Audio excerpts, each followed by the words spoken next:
Las candidaturas del PRI, los que están y los cepillados. Entre fake news y niñas bien, el videoclip que todos niegan. Además, el tortuoso camino de los independientes y una que otra trampita. Y después, Gael García acude a la ONU y el vocero de MIT saca la espada, desenvaina la espada. De esto vamos a estar platicando aquí en Controversia. Quédese con nosotros.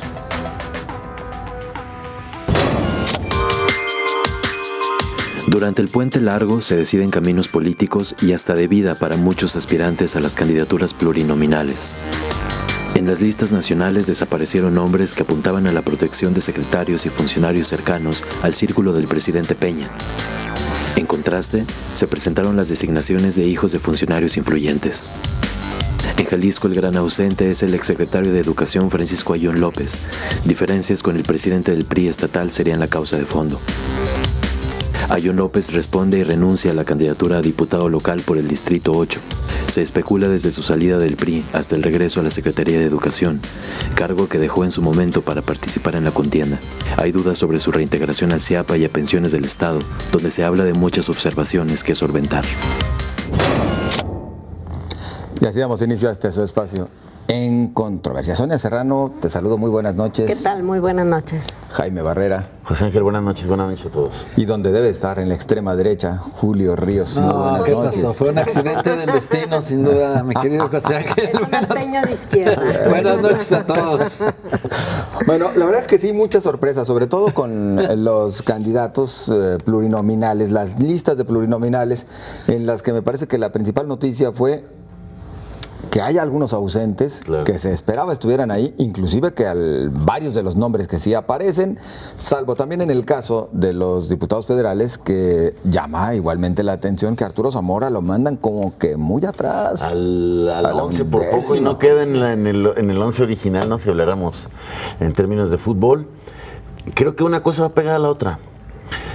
La poca habilidad que han tenido los priistas locales para hacer valer el peso específico electoral de Jalisco, los presiona y les hace que sea muy difícil encontrar equilibrios y acuerdos para la repartición de las candidaturas locales.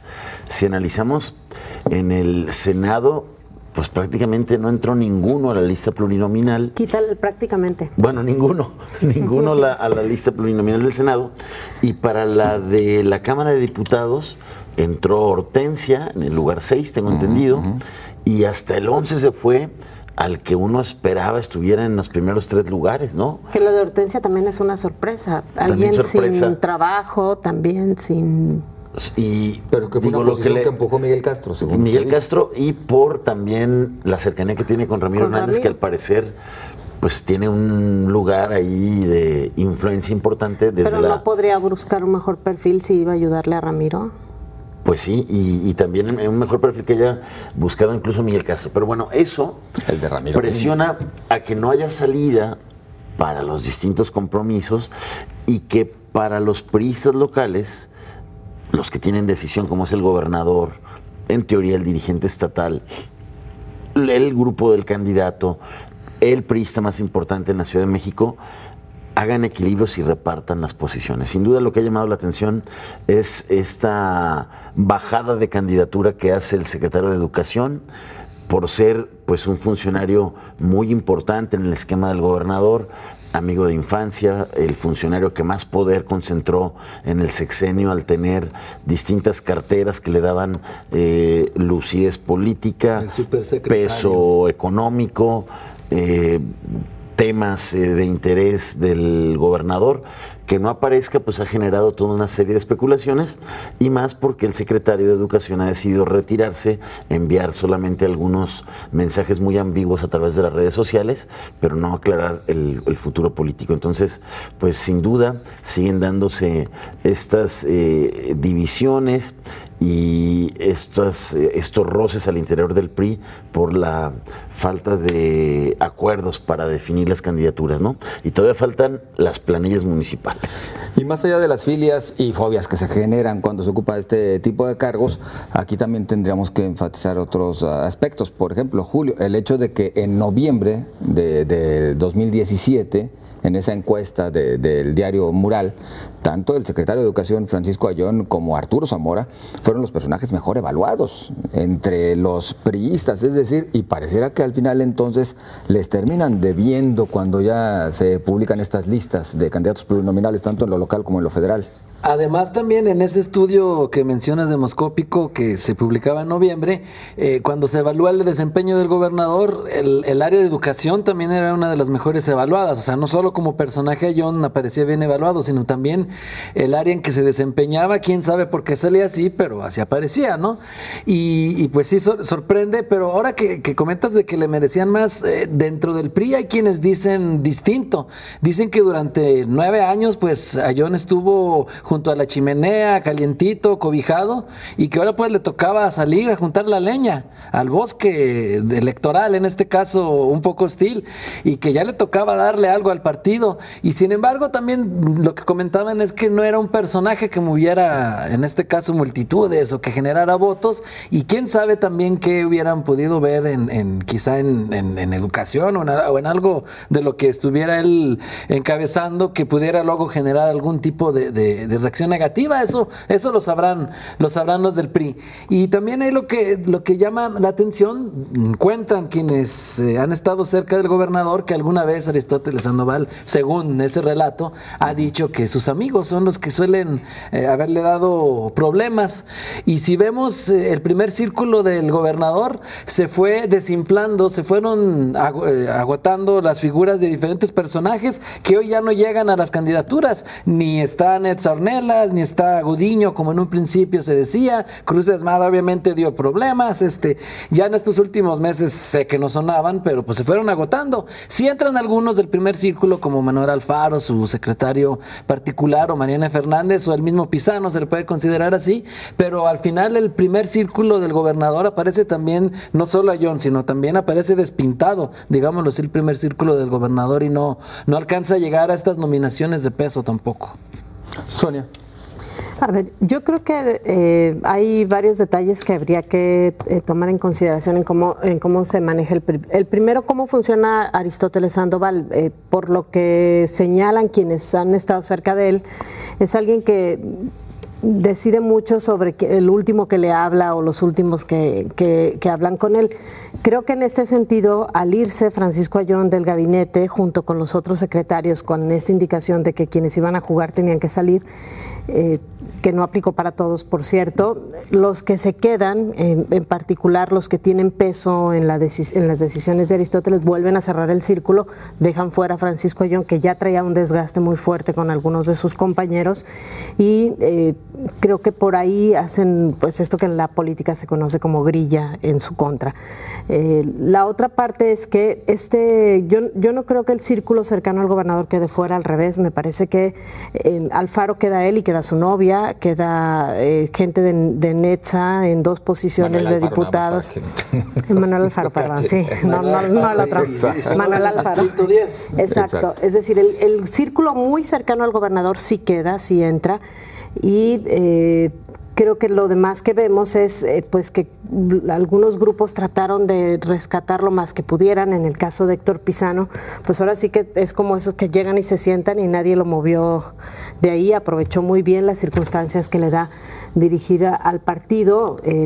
Yo tampoco creo que sea tan cercano al gobernador. Él es uno de los que cobró cierta distancia en los últimos meses, y bueno, pues él tenía que jugar la suya y le salió bien. En el caso de Mariana Fernández se había hablado que iría en el 3er lugar, finalmente la ponen en el primer lugar, y al margen de quien cuestione si es correcto o no que vaya a la secretaria, a mí me parece que es de los mejores cuadros que tiene el PRI en cuanto a mujeres, y creo que la molestia de Francisco Ayllón, sin saber, porque no ha dado hasta ahora ninguna explicación de por qué se bajó, debe ser algo muy parecido a lo que sucedió con Claudia Claudia Delgadillo. No es tanto no estar ellos, sino quienes sí están. Creo que pasa más por ahí. Vemos un perfil bajísimo en la lista de representación proporcional del PRI. De hecho, yo que estoy en medios no conozco a la mayoría, ni de candidatos a diputados locales. O sea, es decir, no son personajes que hayan hecho son los nuevos rostros. Pero ni siquiera eso, porque hay nuevos rostros que tienen también su trabajo político y que también han ido quedando fuera. Y en lo que respecta a lo que sucedió a escala federal, pues creo que también esto tiene que ver un poco, o sea, están tan peleados y mirándose el ombligo tanto los priistas en Jalisco, que creo que se descuidaron de lo que estaba pasando, pero además perdieron interlocución. No hay ningún interlocutor. Miguel Castro no tiene interlocución con la dirigencia nacional, es un candidato que no tiene cercanía política con ninguno de los actores políticos que toman decisiones. El gobernador se ha desentendido del proceso en ese sentido. Hay quienes dicen que lo han escuchado señalar varias veces que él ya fue candidato y que a quien le toca dar la pelea y hacer la chamba es a Miguel Castro, y la dirigencia estatal tampoco tiene peso. Entonces, entre los pleitos internos que traen aquí por quedarse con lo que puedan y la falta de interlocución, pues ahí están las consecuencias, no hubo nada. A mí sí me sorprende lo de Hortensia Noroña, no me parece que sea un perfil, nada más lo que hay que hacer es proyectar un poquito y ver cómo va a ser en la Cámara de Diputados. Es muy arriba, quedó muy arriba. Exactamente. Claro que esperaba. Y casi es prácticamente segura su ingreso, ¿no? Creo que en la sexta Arturo posición, Zamora, claro. con simpatías o fobias o lo que tenga, Tiene un era trabajo mucho demostrado. mejor, y además es un buen perfil para ser legislador por Jalisco. Demostrado, ¿no? Por Así es. Y no tuvo el peso que se esperaba. En porque- el paso por las dos cámaras, ¿no? Digo, ahí supuesto. tenía- Pero al final no resulta tener el peso que se esperaba, quizá porque pues hubiera podido negociar algo más arriba, y Claro. se ve que quizá era un mito aquello de que el hombre bien posicionado, ¿no? Porque al menos en Bueno, el es que es número no se cabeza de ve. un Las sector. grillas también Ahí en tiene el que- PRI nacional también están También con todo. están con todo.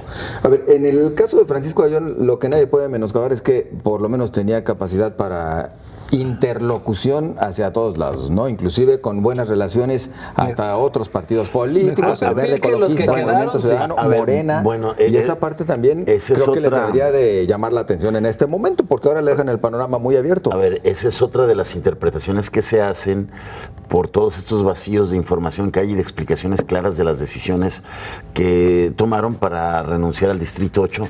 Aparte de lo que ya se ha expuesto aquí, hay quienes, todos estos que alimentan la hipótesis de la transición pactada, pues ya agarran este episodio como un eslabón más de esa cadena, ¿no? Dicen, otro elemento más de que puede haber una transición pactada, porque hay que recordar que siempre se ha destacado la cercanía, la interlocución que hubo y que el propio secretario de Educación aceptaba con el grupo político que encabeza Enrique Alfaro, ¿no? Desde sus juventudes priistas trabajaron. Hay que acordarnos que Paco Ayón fue parte del equipo de campaña del primer intento que hizo Enrique Alfaro, aún en el PRI en el 2003, de ganar la presidencia de Tlajomulco. Entonces, desde ahí dicen que son cercanos. Se hablaba mucho de que era el interlocutor más importante entre el grupo alfarista y el gobierno de Aristóteles Sandoval, y hay quien ve esta salida, ya sea al Verde, ya sea al Partido Naranja, una eventual llegada a esos partidos, para convertirse y pasar de interlocutor a ser un abierto cómplice y promotor de la causa alfarista. Vamos a ver si eso se cumple o no. De Arturo Zamora no se ha conocido alguna reacción después de la posición en la que lo dejaron. De Francisco Ayón, para quienes nos ven en la retransmisión, seguramente ya conoce, porque será este miércoles al mediodía cuando se espera algún posicionamiento. Otros ausentes que ya no alcanzamos porque tenemos que irnos a la pausa: Jesús Casillas, Y Gloria Judith Rojas, Rojas, que no aparecieron al final en las listas de candidatos federales. Nos vamos a la pausa, continuamos.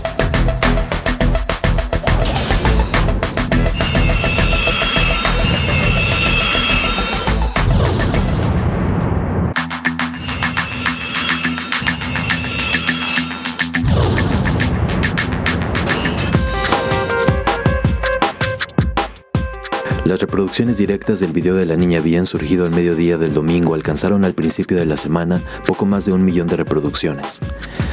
Almudena, chica a la que se le atribuye el video, dice que está harta de lo que sucede en México y que extraña la tranquilidad que se vivía en Zapopan, Jalisco.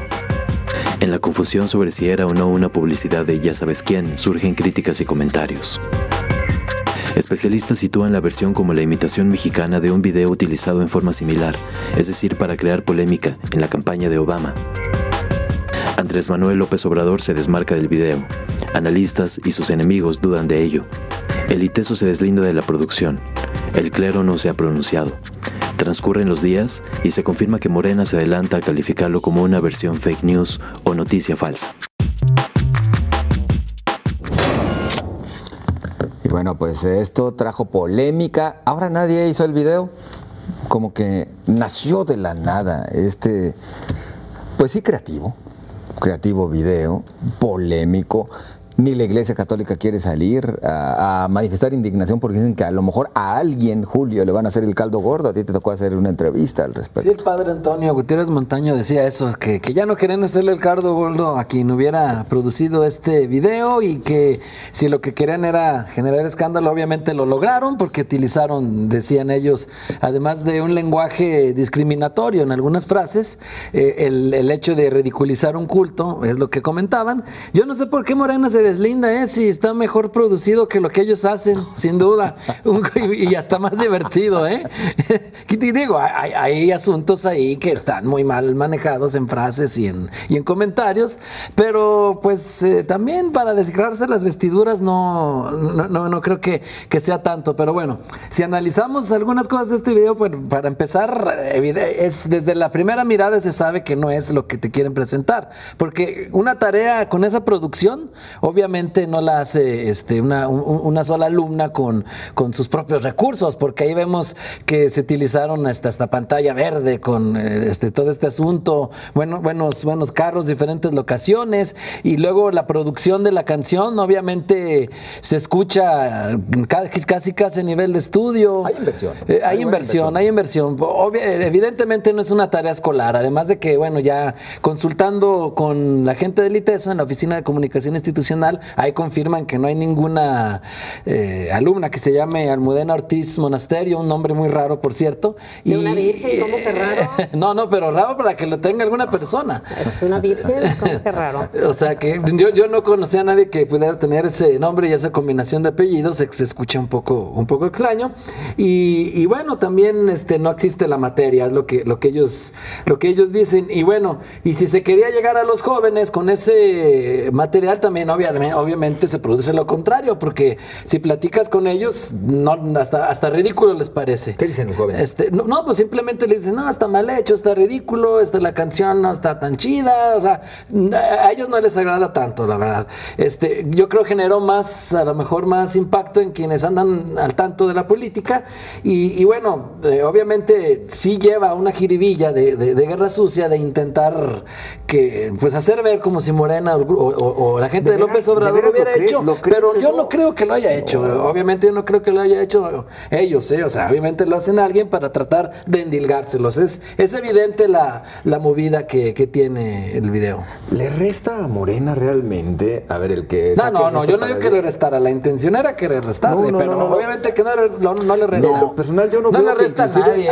Alguien lo puede hacer para que le quiten a Andrés Manuel López Obrador lo que en este momento tiene con bastante ventaja. A ver, la teoría sido de los opositores a Andrés Manuel y la alianza Haremos Historia de Morena PES-PT es que en realidad detrás de ese video sí está la gente y el equipo propagandístico de Morena que hicieron una fake news, ¿no? O un contenido que se lanza desde el anonimato y que va a caracterizar a un montón de contenidos en esta nueva versión de la guerra sucia a la que estamos acostumbrados en cada elección, para victimizarlo, pero que ahora se va a ver potencializada, exponenciada por el tema de las redes sociales. Eso es lo relevante del asunto. Sí. A ver, yo he escuchado que dicen, independientemente del producto, de que si guste o no, para algunos expertos dicen, oye, es lo más divertido y creativo que ha surgido en lo que va de las precampañas y lo de las intercampañas. Ya hasta nos olvidamos del nananana. Pues casi lo dejó, lo desplazó. Entonces, bueno, independientemente de que te guste o no, estés de acuerdo o no, yo creo que lo relevante es que la autoridad electoral no se puede quedar de brazos cruzados para investigar quién de verdad está detrás de este contenido. El no hacerlo sin estar alentando ninguna violación a la libertad de expresión, sin estar... Pero tendría que haber alguna demanda. Sin estar coartando. Todo el mundo puede decir, cualquier grupo, hombre, mujer, lo que quiera emitir de opinión, pero yo sí creo que la autoridad electoral lo que debe de cuidar es que vaya firmado, que se sepa quién lo dijo, porque si no... pues se va a agudizar el nivel y el tono de las campañas políticas con el riesgo de que nuestra política y nuestra democracia se siga degradando, ¿no? Dicen que es Paulina Laborí, que es el verdadero nombre de la jovencita, y que bueno, según dicen, trabaja para Capital Media, que es propiedad de la familia Maxis, pero hasta el momento estamos en eso, son en pristas, puros, ¿no? Dicen, sí. Aseguran que para quien trabaja es una familia prista. A ver, yo lo que creo es que es prácticamente imposible que esto hubiera salido de Morena. Me parece muy burdo para que hubiera sido de esta manera. Y lo que también me parece un poco triste es que el debate político de los últimos días esté centrado en este video, que para eso fue generado. Por quien sea que lo haya hecho, por supuesto que estaba buscando esto, que todos en México, en vez de estar hablando de propuestas o de proyectos o de quién, bueno, de proyectos, estemos hablando justamente de esto. Un video bien hecho, por supuesto. Sí, supongo que lastima a la Iglesia Católica. Me parece que no es tan delicado lo que sucede ahí, es decir, no hay, a lo mejor por la vestimenta de la chica y porque tiene buen cuerpo, por algo así le debe molestar a la Iglesia Católica, pero solamente están bailando. El sacerdote no me parece, el que aparece en el papel de sacerdote no me parece que haga nada extraordinario, baila nada más. Se parece a Toño Pérez, el candidato a senador de Morena. Pero bueno, en términos generales, lo que sí, supongo que para que investigue el INE tendrá que haber una queja formal de algún partido político y es muy complicado si se distribuyó en redes sociales que pueda sancionar un partido político. ¿Cómo se lo acreditas? ¿Se animaría algún partido político contrario a López Obrador a sacar una producción como esta? A ver, si se siente agraviado Morena, puede ser Morena quien lo saque, o hay un diputado panista ahí muy... entusiasmado con el tema, asegurando que la protagonista no era Almudena Ortiz Monasterio, sino era esta otra chica, que el templo está en la Ciudad de México y no en Guadalajara. Se hizo todo un análisis ahí de... Los escenarios están montados artificialmente en la pantalla verde, los escenarios de Guadalajara. Se dijo que era una niña bien de Zapopan, y pues es una niña bien de la Ciudad de México, sí. Y en el video... con recursos digitales se ponen lugares característicos del área metropolitana de Guadalajara, el Instituto Cabañas, el Puente Atirantado, los arcos de Guadalajara, está también este templo que está en Colinas de San Javier, y donde hacen creer que el tema es adentro de ese templo, ¿no? Que es así como el templo donde hay las bodas más nice de esta ciudad. Entonces, hay una... Es que nada más va Jaime. Hay una narrativa de medias verdades, como se construyen todos estas fake news para tratar de ganar algo. Yo sí creo que aunque no haya yo diría, el INE lo tiene que investigar de oficio, no para sancionar, para clarificar quiénes son los emisores y no dejar el terreno libre para que cualquiera empiece a hacer contenidos desde el anonimato y desde el anonimato quiera debilitar al candidato. Insisto, eso va a degradar el debate político. Esto no es nada, es divertido, pero al rato van a venir contenidos que se diseñan en el anonimato para acabar reputaciones, para hablar mal de las personas con datos y con medias verdades, como es este video. Vamos a algunos comentarios que ustedes nos hacen llegar que se lo pasan a los de verificado. Verificado, para que lo investiguen por lo pronto. Y seguramente algo estarán haciendo al respecto.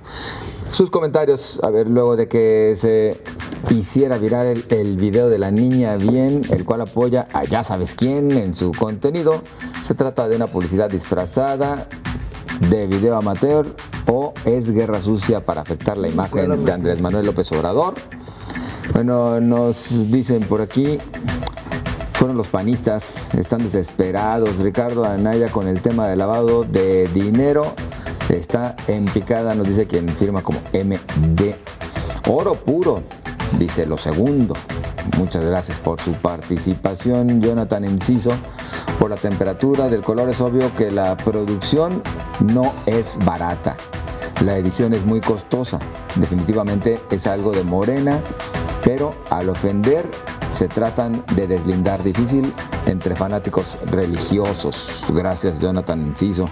Gracias también a Osvaldo Montes, dice, y por eso dijeron que era grabado en Zapopan y resulta que está grabado en la Miguel Hidalgo, en el Distrito Federal, donde gobierna el PAN. Subiendo esto, ¿crees que hubieran dejado grabar a los de Morena? Más bien sabiendo esto, ¿crees que hubieran dejado grabar a los de Morena? Gracias, Osvaldo Montes, por su participación. Vamos a la pausa y continuamos con más.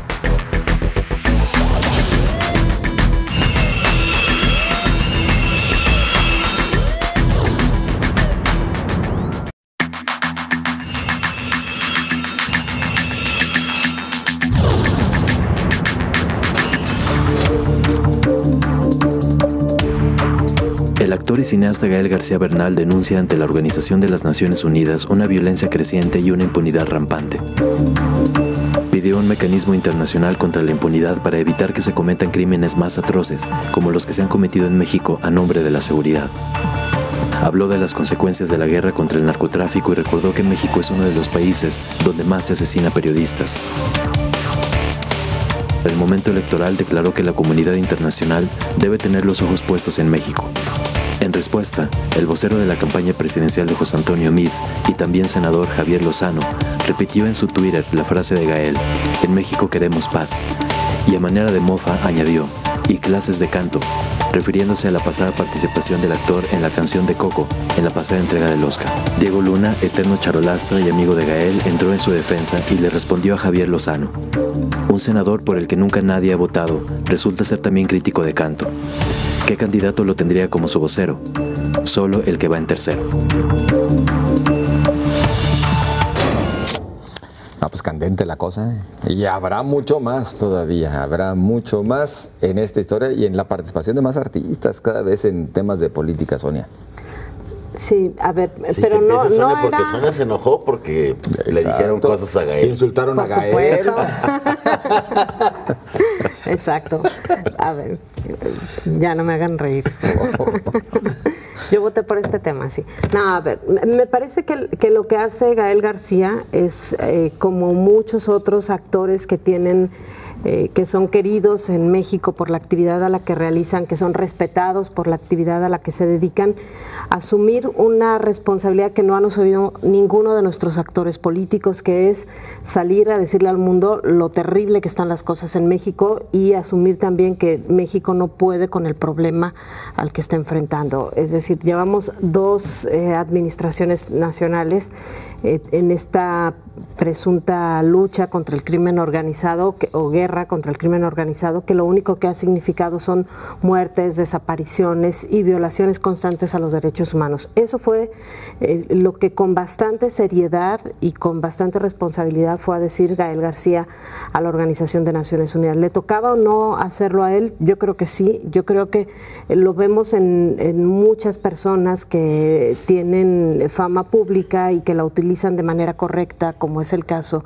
de algunos personajes involucrados en el cine mexicano, a los que les ha ido muy, muy bien, defender no solamente este caso, lo han hecho, por ejemplo, con el tema de los migrantes, con el tema de los Dreamers, con el tema del muro, es decir, han estado en una pelea constante por defender los derechos de los mexicanos. Y por otro lado, en el caso de la respuesta que le da Lozano, al margen de quién le guste cómo canta o no canta Gael García, que no es un cantante, es un actor y es además productor de cine.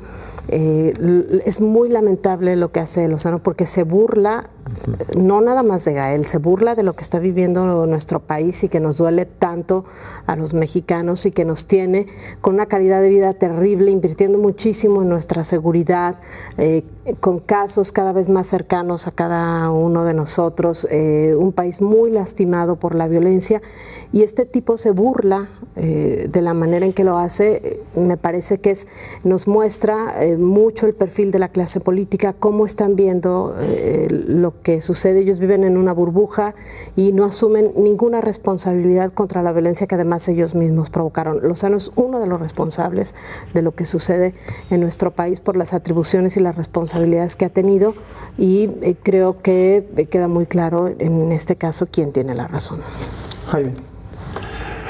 Bueno, yo creo que Gael aprovecha la tribuna para llamar la atención de temas críticos en el país. Coincido en lo que plantea Sonia, y el otro pues trata de cumplir y quedar bien con la vocería que le encargaron en el PRI, ¿no? Y provoca el esmero del amigo de Gael, de Diego Luna, respondiéndole también de manera, creo, muy ingeniosa, y que también habla, se la revira muy bien, ¿no?, a este cuate. Y es parte del contexto y del nivel que traemos en lo que va de las campañas políticas, que ojalá pues mejore y se eleve ya en 2 semanas que van a empezar las campañas. Julio.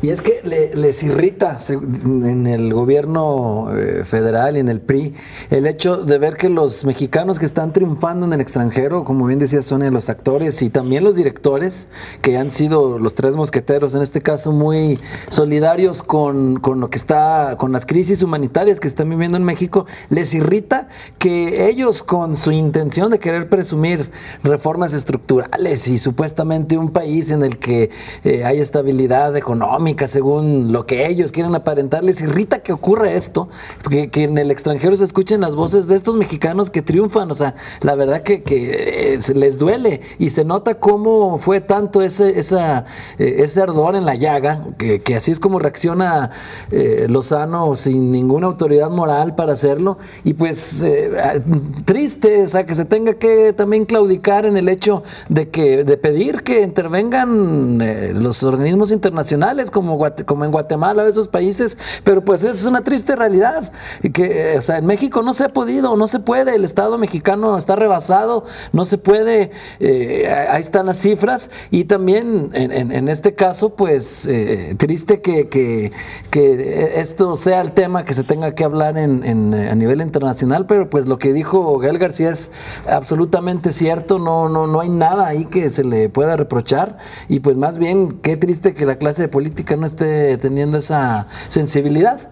Ahora, pero es un flaco favor el que le hace Lozano como vocero, ¿no? Al contrario, había 1000 respuestas. Al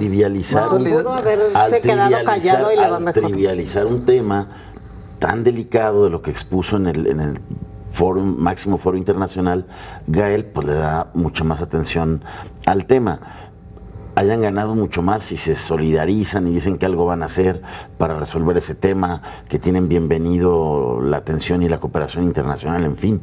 Le haya ayudado más que cuestionar esos posicionamientos en los que todos estaban de acuerdo, ¿no? Y al reaccionar de esta manera, simplemente es como en lo cotidiano decimos, bueno, es que te quedó el saco, ¿verdad? Estás asumiendo como que la responsabilidad pero es solamente de una corriente política, ¿no? De otra manera, pues cuando estuvo de senador, cuando estuvo de secretario en el calderonismo, o sea... Es un pendiente que existe en México, y como tal tendría que asumirlo todos los mexicanos, es decir, ni siquiera es para un grupo político en específico, es una asignatura pendiente que tenemos todos los mexicanos y que tendríamos que estarla abordando de otra manera, y lo mínimo que se habría de exigir es que los candidatos de todos los partidos nos trajeran propuestas reales de cómo afrontar esta problemática que estamos viviendo. Ocurrencias. Y también triste que ante la debilidad institucional, es decir, ante la falta de contrapesos políticos, tengan que ser los artistas, y no lo digo con el término trivial que se utiliza para artistas, sino verdaderos, en este caso artistas, actores, directores de cine, sean los que tengan que hacer esta labor de contrapeso a nivel internacional, porque en la clase política en realidad no hay quien lo haga de forma efectiva. A ver, pero así fuera el Víctor, el que hubiera salido a hablarlo, pues es un representante de los mexicanos, ¿no? Que está haciendo eco a la voz y a la demanda de los Bienvenido mexicanos. quien tome esa Exacto, bandera, digo, por Cada eso. quien sus clásicos. Es decir, si fuera el Víctor, ¿no tendría el mismo valor que Gael García? También hay niveles, pues, pero, o sea, El no es lo Víctor habla mismo. por muchos que lo ven al Víctor. Pues Yo lo no quiero veo. ver tomando esa bandera, ¿eh? Claro, tendría que. Hay ese tipo de artistas de artistas no, de cómicos. Tener independencia no están laboral, laboral, que es la que en ese tiene sentido, sí. Gael García. ¿no? Y que en esa empresa donde labora el famoso Víctor, pues obviamente no la hay, ¿no? Sí, insisto, no le ayuda nada a mí, al contrario. Le incrementa los reclamos, la irritación, la desconfianza de todas las familias de las víctimas que planteó Gael, de los desaparecidos, de los familiares de periodistas, de todas los que han sido víctimas de la guerra contra el narco. Entonces, pues yo creo que es un error terrible. Lo sorprendente es que pareciera que a Meade le pusieron a este vocero para que salga a responder de esta manera siempre y en la mayoría pues le ha fallado.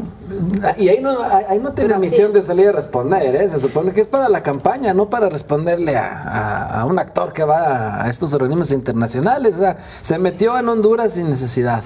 Quiso hacerse el chistoso seguramente Como siempre. y además trivializa, es común en él trivializar los temas que son serios y que, insisto, el tema que más está lastimando a nuestro país. Así es. Bueno, tacha entonces para el vocero de Meade. Mal le fue. Qué lamentable que se quede el tema en este tipo de anécdotas y que no se le dé un seguimiento mucho más serio, inclusive desde este momento por parte de las autoridades federales, a lo que llevó como planteamiento ante Y la lo que ONU. vamos a ver además, creo, porque lo vimos en las precampañas, también va a ser un uso sucio, muy sucio del tema de la seguridad. El hecho de que veamos a políticos deslindar a sus partidos de la responsabilidad cuando todos los partidos que tienen algún espacio de poder tienen alguna responsabilidad. Cada que vemos, por ejemplo, que hay elementos de seguridad o políticos involucrados con el crimen organizado, ya no puedes decir son los de este partido o son los de este otro. Ha habido prácticamente de todos los partidos políticos y en las campañas los vimos deslindarse, los vimos culpar a otros, los vimos abusar del tema de la seguridad. Ojalá que todo esto sirva para que en las campañas el tema no sea manoseado y sea asumido con responsabilidad. Pues esa tendría que ser la exigencia hacia todos los políticos, hacia los candidatos, hacia sus partidos, sus coaliciones, pero no se les ven ganas. No, bueno, la infiltración delincuencial en las campañas es un foco rojo que está ahí súper presente en lo que ha sido del actual proceso político, al grado de que la propia Marina, que es como que el cuerpo élite que combate la delincuencia organizada en las zonas del país donde ya no pudieron ni los estatales, ni los federales, ni los municipales, que ellos salgan a decir que hay amplios zonas del país donde el actor político central para la definición de candidaturas y de espacios sea la delincuencia organizada y el narco, pues yo creo que tenemos que estar preocupados todos y vigilando que no se trivialice el tema de la seguridad o que no se politice. El decir no se politice es que... O no se partidice. Que no se partidice más bien, porque politizar yo creo que debe estar en el centro de las campañas electorales, el tema de las propuestas con claridad de qué proponen para que este país se pacifique. Y con esto nosotros nos vamos a la pausa. Regresamos.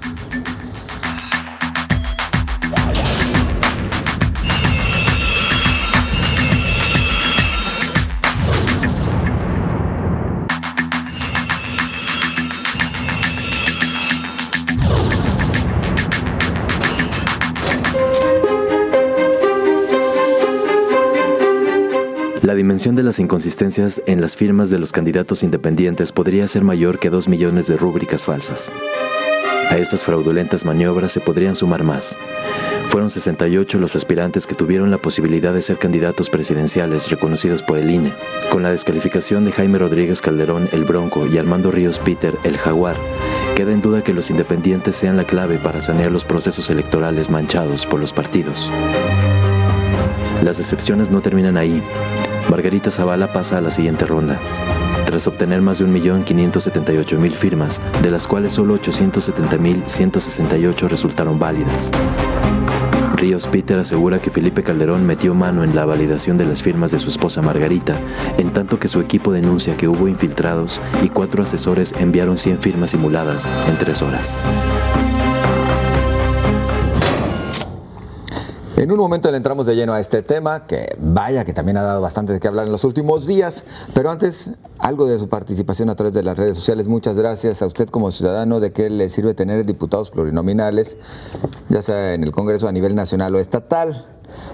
A, me representan. B, no sirven. Bueno, en unos momentitos vamos a los resultados de la encuesta. Por lo pronto, Sofía Tamayo dice: ninguna de las anteriores sirven para que intereses de minorías que no se pueden reflejar en el voto de la mayoría tengan algo de representación para que nuestra democracia no se convierta en la tiranía de la mayoría. Pues, dice Sofía Tamayo, muchas gracias. Gracias también a Mandrake. El trabajo de Pluris puede hacerse por parte de estudiantes cursando la universidad. Dice, y premiar a las universidades, a estudiantes. Ridículo que México tenga más diputados que Estados Unidos. Muchas gracias. Le invitamos a participar en controversia. Nos dice el 8%, a propósito de la pregunta de los plurinominales, 8% dice, me representan. El 35% dice no sirven para nada y el 57% considera que solamente sirven a los partidos políticos. Luego de que se hiciera viral el video de la niña bien, el cual apoya ya sabes quién, en su contenido se trata de una publicidad disfrazada de video amateur o es guerra sucia para afectar la imagen de AMLO, de López Obrador. Jorge Elías dice, Morena no podría poner un sacerdote perreando, no tiene sentido. El PAN rápido dio con el nombre de la modelo y todo, dice, guerra sucia, ya lo tenían preparado. Bueno, no creo que tampoco el PAN pueda poner a un sacerdote a perrear, digo, este era un actor, seguramente todos podemos coincidir en ello. Héctor Escobar dice, en la estrategia de AMLO, tira la piedra, esconde la mano y siempre se hace la víctima. Muchas gracias por su participación, Héctor. Y bueno, el tema de los independientes, al final, ¿qué es lo que falló? En realidad, todos son tranzas y entonces seguimos viendo el reflejo de una sociedad mexicana que hace trampa y demás, o falló el esquema planteado por el INE y una aplicación que desde el inicio se veía que no funcionaba como debía para este fin. A ver, yo diría que hay varios factores que inciden de distinta manera en el resultado final. Uno, yo sí creo que la clase política, que es la que define los requisitos para los candidatos independientes, dejó muy alta la vara, puso muchos obstáculos que para dificultar la llegada de nuevos competidores que les disputaran el poder, ¿no? A los partidos políticos. Se medio resistieron los partidos a perder ese monopolio, particularmente en el tema de los candidatos presidenciales. Aunque hay casos que movimientos auténticos que se organizaron muy bien, que conquistaron la confianza y la simpatía ciudadana, lo lograron. Y reitero aquí lo que he dicho varias veces, creo que en Jalisco vivimos muy de cerca con este movimiento de Wikipolítica, que se convirtieron en la potencia independiente del país y que lograron muy bien, aparte de pese a estas dificultades, conquistar las firmas. Por otro lado, creo que nos quedaron mucho de ver los candidatos independientes, sobre todo los presidenciales, para cumplir sin trampas con los requisitos. Y, por otro lado, habrá que ver si el INE efectivamente está haciendo su papel de vigilar pues fallar como árbitro electoral a los que cometieron irregularidades. Digo, si se acreditan todas las trampas que hicieron el Bronco, el Jaguar e incluso Margarita Zavala, ahí lo que yo veo complicado es por qué elimina a unos y a Margarita, que le encontró varios casos también de duplicación de firmas, no la sanciona, ¿no? A ver, es que luego también tenemos que dividir, ¿no? Existen distintos tipos de inconsistencias. La duplicación de firmas que mencionaba Jaime. ¿Eres tramposo o no eres tramposo? La duplicación de firmas simplemente es que a lo mejor ya alguien votó por otro y aparece contigo y ahí, bueno, no existe un delito que perseguir. Pues simplemente una persona votó 2 veces por algún independiente, tal vez hasta por desconocimiento por parte de ese ciudadano que otorgó la firma, ¿no? Es decir, ahí, ¿cuál persigues? ¿Cuál delito persigues? En otros casos, por ejemplo, cuando ya existe dolo, ahí que se castigue, pero de lleno, ¿no? Digo, 700,000, 800,000 firmas con inconsistencias, no hay dolo, o sea, ya sería como no pensarlo, ¿no? ¿Qué tipo de inconsistencia? Yo en este caso sí saldría un poquito a defender este tema, porque creo que quien tuvo la principal culpa... Sí, pues déjenme ser el abogado del diablo, si no, si todos vamos a estar en lo mismo, ¿qué chiste va a tener el programa? A ver, son distintas las inconsistencias. Hablar de inconsistencia no es hablar de una irregularidad o de un delito, como ya luego lo tratamos de traducir todo. Que hubo trampas también, efectivamente. Y ahora algunos de los candidatos o de los aspirantes, perdón, dicen, pues a lo mejor también me sembraron gente que se metió para hacer este tipo de trampas con dolo. Se están curando en salud. Anda peleándose ahí con un medio de comunicación, a que el medio le mandó... Al Grupo Reforma, ¿no? Sí, le mandó infiltrados. Exactamente. El Jaguar también le echa la culpa, que también le hicieron mano negra, en fin. Bueno, total. Pero ¿cuál es la realidad? Entonces no funcionó esta figura y ya la quemaron con estos aspirantes. Es que como, bueno, no iba a ser un símil, pero hay de todo tipo. Bien. O sea, me parece que hay candidatos independientes que han estado pugnando por esta figura. Es una figura muy compleja de alcanzar y hay quienes han hecho un papel bastante digno. Quienes lo lograron, tenemos el caso en Jalisco de Wikipolítica, o quienes se quedaron en el camino pero haciéndolo con dignidad, que es el caso de Marichuy. En el caso de los ex de partidos políticos, pues lo único que hacen es llevar las trampas que tenían en sus partidos políticos a la figura de los independientes. Da la casualidad de que todos los que están en la polémica militaron en partidos políticos. En el caso de Margarita Zavala, me parece que no nada más tendrían que quitársele las firmas, quizá lo ideal sería que además fuera sancionada por haber hecho, aunque sea poquita trampa, pero hizo trampa. Eso es lo que quizá están reclamando o se tendría que estar reclamando. Y en el caso de los otros me parece que no tienen defensa, o sea, al margen de cómo haya sucedido, no puedes perder el control de quién te recaba las firmas, porque además si tú te dabas de alta como promotor tenía que haber una autorización de parte de la plataforma. En los ejercicios que hicimos los medios de comunicación de revisión cómo funcionaba la plataforma, ahí estaba. Yo, por ejemplo, le firmé a Marichuy y al usar la aplicación no tuve ningún problema. Es rápido. Exactamente, o sea, me parece que todas estas quejas de quienes no consiguieron las firmas y tuvieron que hacer trampa, porque además así lo justifican, para alcanzarlas, pues lo único que demuestran es que querían conseguir la candidatura como diera lugar.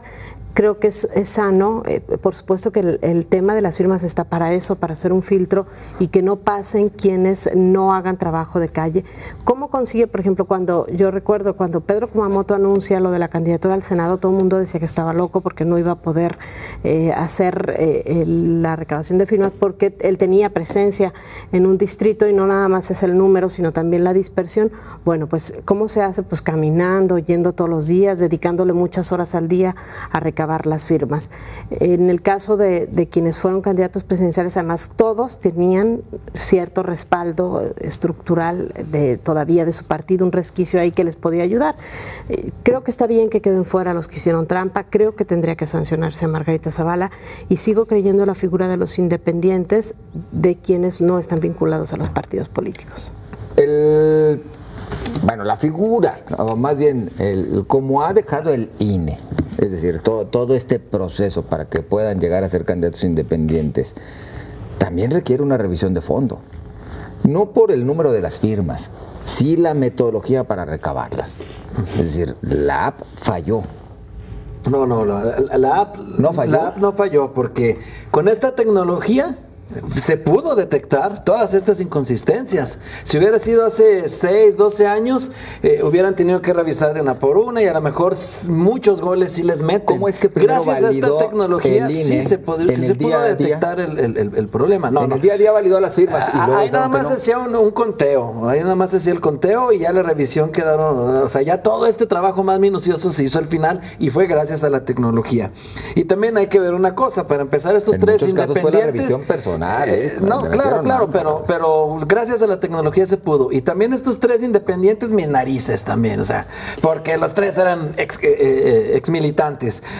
La tecnología también fue buena. Segundo también, que si tenían infiltrados y que no sé qué, a ver, si aspiras a gobernar un país y no puedes controlar la estructura de las personas que están buscando las firmas, es ridículo, ¿no? Para empezar, ¿quieres gobernar todo el país y ni eso puedes? Pues no. Sí, es triste por la ilusión que hay en la figura de los independientes, que le han hecho daño, pero la figura de los independientes, por estos tres casos, por más presidenciales que sean, no se daña, porque afortunadamente están estos otros que sí la dignifican, como el caso de Kumamoto, como el caso de Marichuy, que ya comentamos que no alcanzó, pero que fue decente y que sí hizo todo bien. Más bien, el que sí ahonda o acrecenta su descrédito es el Instituto Nacional Electoral, que ya no es organismo ciudadano ni autónomo, sino un organismo de Estado que está al servicio de acuerdos cupulares, y ni siquiera de partidos, sino acuerdos entre el peñismo y el calderonismo para dejar pasar a Margarita, para tenerla, aparte de estos amaciatos, como dice el libro de Álvaro Delgado, también pues para tener un plan B con el cual si Mid no crece y obviamente si logran sepultar a Anaya, hacer crecer a Margarita y estar a lo mejor en un escenario casi al final de ver con cuál se suman, porque pues obviamente a la gente que está con Margarita no le incomodaría estar con Mid y viceversa, y a ver si así se gana. Es el plan B del peñismo, Margarita, así de sencillo, por eso se hizo el acuerdo. ¿Tendríamos que irnos a un proceso electoral nada más de 3, con los 3 candidatos de las coaliciones sin los independientes? Si el INE no tiene los argumentos sólidos para eliminar a 2 y dejar a 1 y disipar toda esta hipótesis que planteaba ahorita Julio, de ser un mecanismo del poder para ponerle ahí un candidato a modo que debilite a Anaya, que ayude a mí, yo creo que tendría que eliminar a los 3. Y el tiempo se nos agotó. Muchísimas gracias por su compañía, compañeros. Muchas gracias. Buenas noches. Gracias, buenas noches.